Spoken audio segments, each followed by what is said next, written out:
सोच विचार मीडिया, सोच आपकी, नजरें हमारी। नमस्कार, समस्त जितने इस सोच विचार मीडिया को देख रहे हैं, वो आज सोच विचार मीडिया आज एक ऐसी आपके सामने ला रही है जिनसे उनसे हम बातचीत करने जा रहे हैं, जिनका नाम है डॉक्टर अरुणा राणा। अब मैं आगे उनसे ये मेरा आपसे जानना है कि इसमें आपको अवार्ड प्रथम उसमें मिला है, ये कौन से सन में मिला है आपको? 1979 में मेरे को एनसीसी का पहला गोल्ड मेडल मिला और उसी समय जो मुख्यमंत्री का प्रशस्ति पत्र भी साथ में ही मिला उसी साल। उस समय अर्जुन सिंह जी थे और उन्होंने दिया था मुझे, तो बड़ा मतलब वो था गोल्ड मेडल के साथ एक मुख्य था वो प्रशस्ति पत्र जो आज भी मेरे पास है और बड़ा अच्छा लगता है उसे देखकर। उसके बाद मैंने फिर बहुत सारे जैसे लॉयंस क्लब है, रोटरी क्लब है, इन सब ने भी मेरे कई बार सम्मान किए। तुलिका करके एक सामाजिक संस्था थी, उन्होंने किया, और वक्ता मंच ने भी मेरा सम्मान किया। और इस तरह से काफ़ी सारे रहे और कुछ ऐसे रहे कि जिनमें मुझे मतलब जैसे यूनिवर्सिटीज़ में मैं गई, कलिंगा में किया मैंने, मैथ्स यूनिवर्सिटी में किया, और अदर यूनिवर्सिटीज़ में जैसे रविशंकर यूनिवर्सिटी में भी मैंने ड्रोन्स के ऊपर क्लास करवाई। तो काफ़ी उन लोगों ने अप्रिशिएट किया। और जो IITs और NITs और स्कूल, तो यानी आप समझ लीजिए साल में 20 से 30 स्कूल में विज़िट करती हूँ। पर ये पिछले 2 साल से 1.5 साल से जो स्थिति बनी है बच्चों की सेफ्टी के लिए, वैसे ज़रूरी भी है, तो अब जो है मैं वेबिनार्स लेना शुरू करना चाह रही हूँ।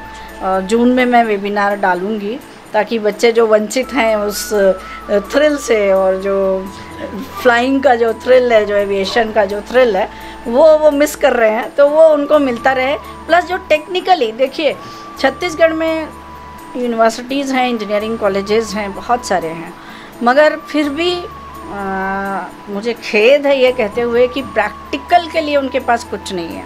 अगर आप बेसिकली देखें, टेक्निकली देखें, तो हर इंजीनियरिंग में एरोडायनेमिक्स मस्ट होता है। एरोडायनेमिक्स के बारे में पढ़ाना और थ्योरी पढ़ाना और उसको प्रैक्टिकल करके दिखाना 2 अलग बातें होती हैं। अगर आपके पास प्रैक्टिकल नहीं है, आप उसको एरोडायनेमिक नहीं समझा पा रहे हैं।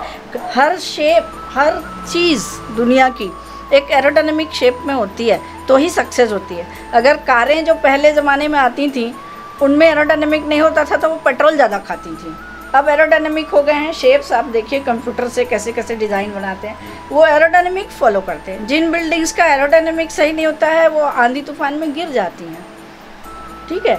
ऐसे ही हवाई जहाज़ जैसे आपने देखे होंगे, बोइंग्स जो पहले ज़माने में होते थे तो चौकोर खिड़कियाँ होती थी उनकी, तो वो चौकोर खिड़कियाँ हवा के प्रेशर से क्रैक हो जाती थी।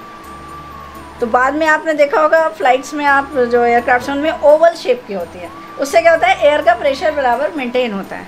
तो ये बहुत बारीकियां थी जो गलतियां करके, क्रैशेस करके सीखी जाती हैं, और आज भी हम सीख रहे हैं। ऐसा मैं नहीं कह सकती कि हमको सब कुछ आता है, हमने भी अभी भी सीख रहे हैं। हर दिन एक नई टेक्नोलॉजी आ जाती है, ड्रोन में नई नई चीज़ें आ जाती हैं, मगर सीखना पड़ता है। कंप्यूटराइज ज़माना है। आज से दूसरे दिन मैं देखती हूँ, यूट्यूब चैनल खोल कर देखती हूँ तो उसी में मुझे कई नई चीज़ें मिल जाती हैं कि जो मैंने कभी नहीं करी, क्योंकि इतने सालों से मैं इस फील्ड से जुड़ी हूँ।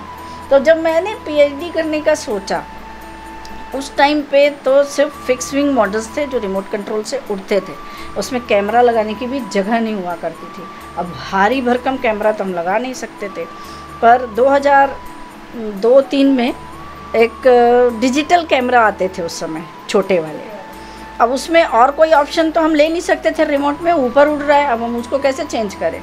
तो हम उसको फिक्स करके किसी तरह अपने जो मॉडल का जो बीच का फ्यूजलाज वाला कॉकपिट वाला हिस्सा होता है वहाँ पर उसको बिठाते थे, उसका छेद करते थे, उसके बाद उसको सेफ रखते थे ताकि वो हिले नहीं, उसको फिक्स मोड में रखते थे, वीडियो कर लेते थे पहले। फिर पता चला कि बेटे को भी पता चला कि कंप्यूटर से एक सॉफ्टवेयर है जो कैप्चर करता है वीडियो में से पिक्स को, पिक बनाता है उस टाइम पे। तब हम उसको क्लिक कैसे करते, एक एक क्लिक नहीं कर सकते थे। तो फिर हमने सॉफ्टवेयर वो वाला उसमें डाला और वो पर्टिकुलर फ्रेम में 3 सेकंड्स का फ्रेम लेके फिर वो ऊपर से ही स्टिल फ़ोटोज़ भी हमने करना शुरू किए। और वो सारे हमने रिजल्ट्स लगाए मेरी पीएचडी में, जिसमें ये था कि अगर हम remote control aircraft UAV unmanned aerial vehicle को ऊपर भेजते हैं, आदमी को भेजने की बजाय आदमी के जाने से पहले ये अगर ऊपर उड़ के दूर तक देख लेता है, इसकी आँख ज़्यादा दूर तक देख सकती है, देख लेता है, तो जो हमारी स्किल्ड मैन पावर है और जीवित व्यक्ति है, इस निर्जीव की कोई कीमत नहीं है देखा जाए तो, वो बच सकते हैं। ये पहले जाए देख ले, निरापद है पूरा एरिया, तो भाई वहाँ पर जाकर ऑपरेट कर सकती है फौज हमारी, मिलिट्री पैरामिलिट्री। यही होना है और हो रहा है, अब हो रहा है। और ये कंसेप्ट मेरा 94 से मैंने उठाया हुआ था, करते करते 2007 में मेरी पीएचडी पूरी हुई।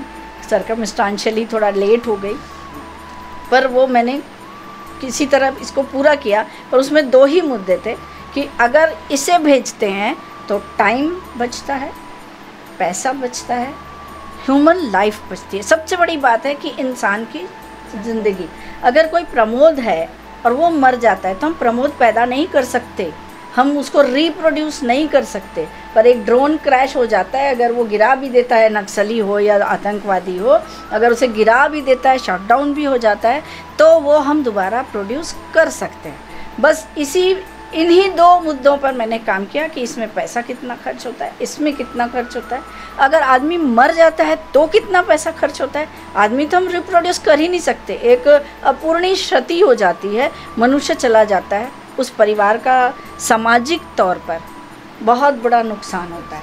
आज हम पढ़ लेते हैं कि 29 शहीद हो गए, मगर उन 29 परिवारों में जो कोहराम मचता है, अगर वो हम रिड्यूस कर सकते हैं, 10% भी रिड्यूस कर सकते हैं इस टेक्नोलॉजी से, तो मैं नहीं समझती कि कोई बुराई है उसमें। पर अभी भी मुझे खेद है ये कहने में कि अभी भी उसे प्रॉपरली किसी ने लागू नहीं किया।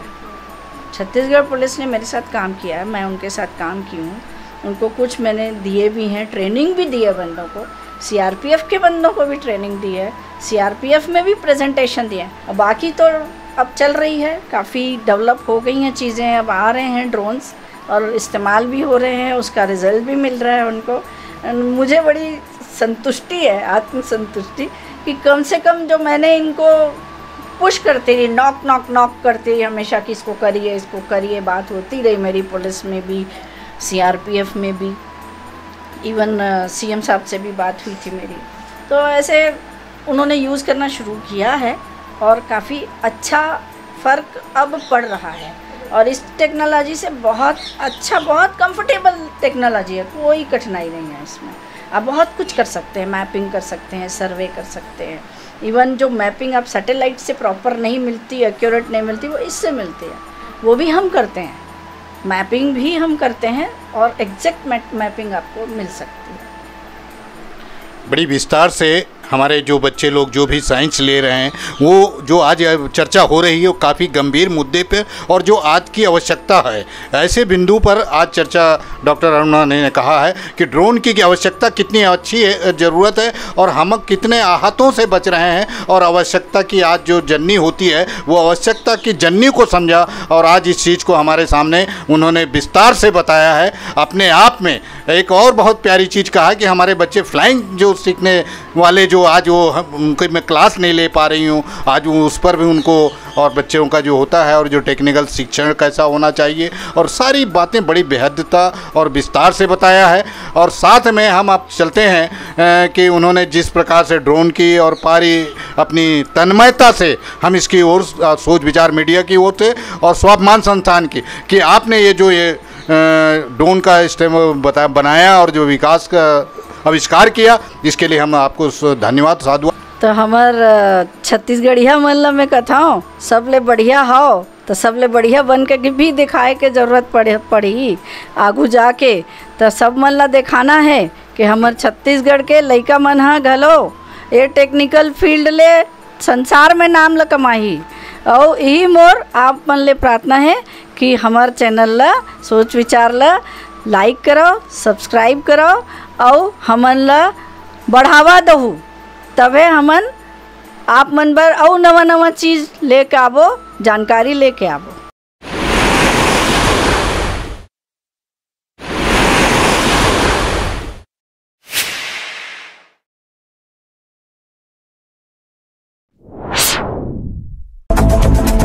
सोच विचार मीडिया। सोच आपकी, नजरें हमारी।